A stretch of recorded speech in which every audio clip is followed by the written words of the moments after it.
চাপ দি নাই তো আপনার একটু ভাই চাপ দি নাই?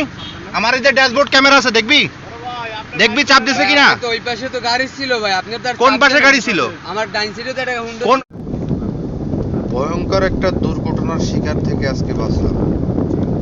আমি বরিশাল থেকে ঢাকার উদ্দেশ্যে রওনা দিয়েছিলাম। এই ঈগল পরিবহনটা হঠাৎ করে ফাঁকা রাস্তায় সে আমার পিছন থেকে বের হয়ে আমাকে এমনভাবে সে চাপ দিয়েছে, যদি আমি একটু ফলো না করতাম, আর আমি রাস্তার এই যে বাম পাশের লেন দেখতেছেন, একবারে রাস্তার বাম সাইডটা, এই লেন ছেড়েও আমি বামে রয়েছি, তারপরও সে আমাকে এমনভাবে চাপ দিয়েছে, আমি যদি একটু বামে খেয়াল না করতে পারতাম, আমাকে আজকে আমার গাড়িতে 3 জন ছিল, আমার স্যাররা সহ, আমাকে একবারে বেটে দিয়ে যেত।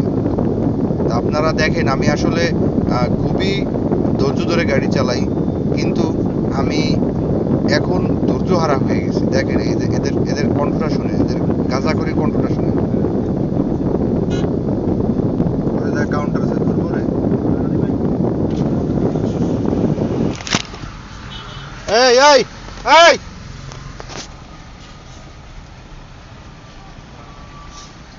কি এই সমস্যা কি ছিল?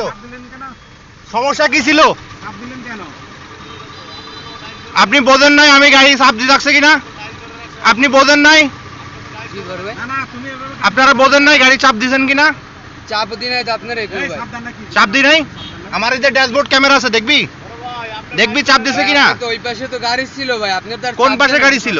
আমার ডাইন সাইডে তো একটা হুন্ডা ছিল। কোন পাশে গাড়ি ছিল না? আপনি তো মাঝখানে ডান পাশে কোনো গাড়ি ছিল না? তুমি আপনি রেকর্ড দেখবা? মাঝখানে ছিলেন ভাই। তুমি রেকর্ড দেখবা, আমার ড্যাশবোর্ড ক্যামেরা রেকর্ড দেখবা? রেকর্ড দেখে তো লাভ নাই ভাই। তাইলে তুমি আপনি বলতেছো ছিলেন কেন ডাইনে গাড়ি মাঝখানে ছিল? ঠিক আছে, অতটুকু চাপ লাগছে আমি ভাই। তোমাদের এই গাড়ির নামে মামলা দিব, জানো তুমি? কেন মামলা দিবেন ভাই? তাহলে তুমি তো মার্ডার করার উদ্দেশ্যে ছিলা। আমরা তো কোন দোষ করি না। তোমরা তো মার্ডার করার উদ্দেশ্য ছিল। আমরা তো কোন দোষ করি না ভাই, আপনার গাড়িতে আমরা যে মেরে দিছি। যাও